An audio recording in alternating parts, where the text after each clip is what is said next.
It's a roller coaster flipping over. It's a sailboat on the tide on the wide open sea.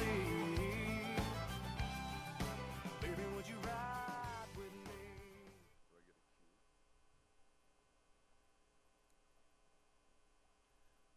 It's always been about Chase.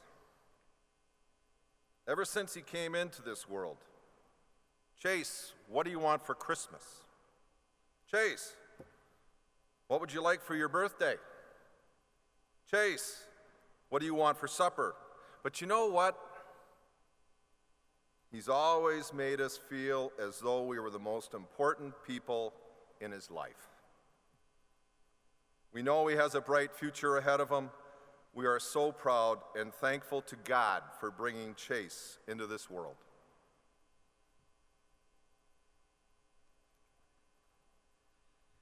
As Chase's dad, from this time he was born, I had to live in his shadow.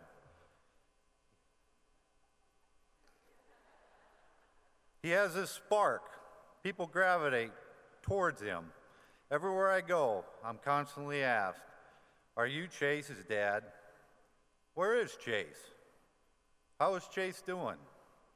Tell Chase I said hi." But that's all right, because that's all right. It makes me even more proud to be his dad.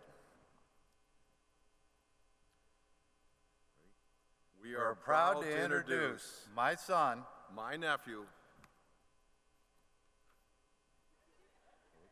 the 2016-17 State Secretary, Chase Kusel.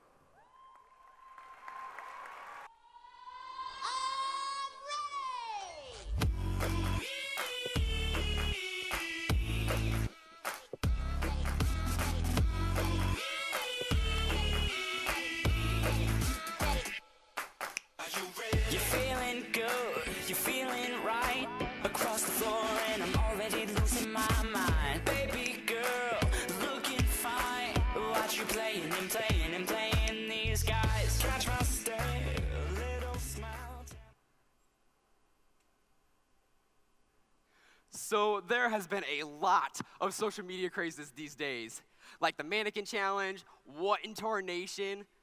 But does anybody remember this social media craze? Yeah, no? Yeah, all right, where's my black and blue people at? Yeah, all right. Now where's my white and gold? All right, white and gold people, that is obviously a black and blue dress. Oh yeah, but there's really no right answer to that picture. It can be super frustrating when we let our mindsets get in the way of reality. But it all comes down to one thing. And I never knew what that one thing was until this past January. I had the amazing opportunity to travel with 74 other state officers to the beautiful, exotic country of South Africa. I was pumped. I could not wait to hop on that 17-hour plane ride, switch on my jeans and a sweatshirt for some khaki shorts and a tank top. Throughout our time there, we visited multiple farms, shopping places, natural wonders. But out of all the places that we visited, there was one that I was the most nervous for. You see, we had the unique opportunity to visit one of the oldest townships in the country, and that was the township of Kayamandi. I had no idea what to expect going into it.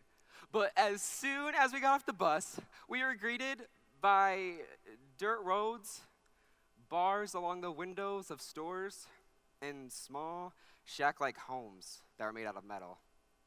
But most importantly, we were greeted by tons of smiling faces, like our tour guide Mandi, and people that were wearing shirts that said, "I love Kayamandi." I knew that despite the physical attributes of the town, this was going to be a rockin' place. As we made our way through the town, we wrapped up our visit, and Mandi took us to the place where we would be eating lunch. We met the owner, and she greeted us with a huge hug and insisted on us calling her mama. We then sat down and enjoyed a family-style meal that she had spent the whole morning cooking for us. As we enjoyed our delicious meal, I got the chance to know our tour guide, Mandi, just a little better. We talked about how long he's lived in country and his love for singing. But then I asked him a question, and his answer really stuck with me. I asked him if he could change anything about his town or fix anything. What would it be? He told me if he could change anything about his town, he would start by fixing the school system. He said that the students have no opportunities to express themselves through music or dance, and that he's already been working on getting this incorporated into their high school. I couldn't help but smile in awe by the passion and admiration that he showed for improving his community. We then finished up our lunch, packed up our stuff, and said goodbye to Mama. And I couldn't help but feel a little sad. Here I was just a couple of hours ago not wanting to come here, and now I didn't really want to leave. As we made our way back to the bus, I thought about my experiences throughout the day. I then tuned back into Mondi as he continues to say, even though we don't have the nicest town, we have a pretty good view. I then look up to the east, and I see a huge, beautiful mountain range full of bright green grass, tons of trees, and lots of farmland. And that's when it hit me. You see, most people would look up to that view to the east and say that that is one of the most beautiful things that they have ever seen. But I can't help but look behind me towards the township of Kayamandi and think that that is the most beautiful place I have ever seen. But why is that? It was mind-boggling to me, seeing some of their living conditions, the struggles they dealt with on a daily basis, struggles that you and me are probably never gonna have to deal with. Take Mondi, for example, trying to fight to get fine arts into their school systems, while schools back here are trying to cut those programs. Mondi is trying to fight to improve his community and do something bigger than himself, and he confided in me that he struggles to feed himself at times. And here I was, just 3 months ago, complaining to my parents about how I didn't have the new iPhone 7. A billion things were running through my head. Like, what are we doing wrong? Why do we do this to ourselves? Are we truly living out our lives? We have all these materialistic things at our fingertips, but yet we feel empty. We find the tiniest thing that we don't like, and we let it ruin our day. Heck, we let it ruin our week. But why? It's because the people of Kayamandi have found something that we haven't. And that's the power of choice. We have a choice every single time we wake up in the morning. Is it going to be a good day? Is it going to be a bad day? Am I going to show up to my conduct of meetings practice even though I didn't do so good the last time? Or am I going to let my teammates down?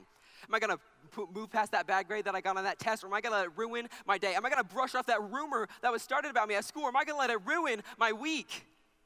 We have a choice to not focus on the bad things in life, but to set our eyes on the good things, the things that truly matter, because we have so much to be happy about. Look around.